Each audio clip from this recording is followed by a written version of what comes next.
In today's video, I'm going to teach you how to quickly duplicate a frame using the Alt key. Before we begin, a quick note on what we mean by a frame. In many design and editing apps, a frame is a container that holds your content, whether that's text, images, components, or an artboard like canvas. Duplicating a frame is a quick way to create a backup, make variations, or iterate without affecting your original. Start by clicking on the frame you want to duplicate. Make sure the frame itself is selected, not just an item inside it.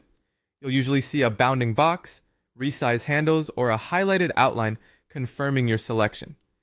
If your app has a layers panel, you should also see the frame's name highlighted there, which is another good sign you've selected the right object. If the frame is nested inside other frames, click directly on its edge or use your app's selection breadcrumb to target the correct level. Zooming in slightly can help if the frame border is thin or crowded with other elements. With the frame selected, press the Alt key on your keyboard. On some keyboards, particularly on macOS, this key may be labeled Option. You don't need to press any other keys or click again. Simply press Alt while the frame is selected. If your app uses visual cues, you might notice the cursor or selection indicator change momentarily, signaling that a duplication action is about to occur.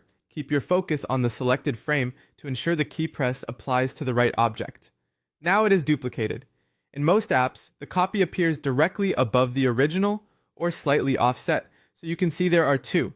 You may notice a suffix like copy added to the name in your layers or properties panel.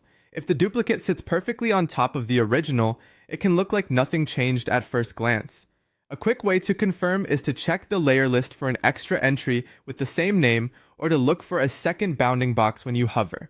The duplicate will carry over everything from the original frame, content, constraints, styles, and effects, which makes it perfect for fast iteration. That's all there is to it. Click the frame, press Alt, and your duplicate is ready. This simple workflow saves time, reduces errors from rebuilding layouts, and keeps your creative momentum going. Practice it a few times so it becomes second nature, and you'll find yourself working faster and with more confidence across your projects.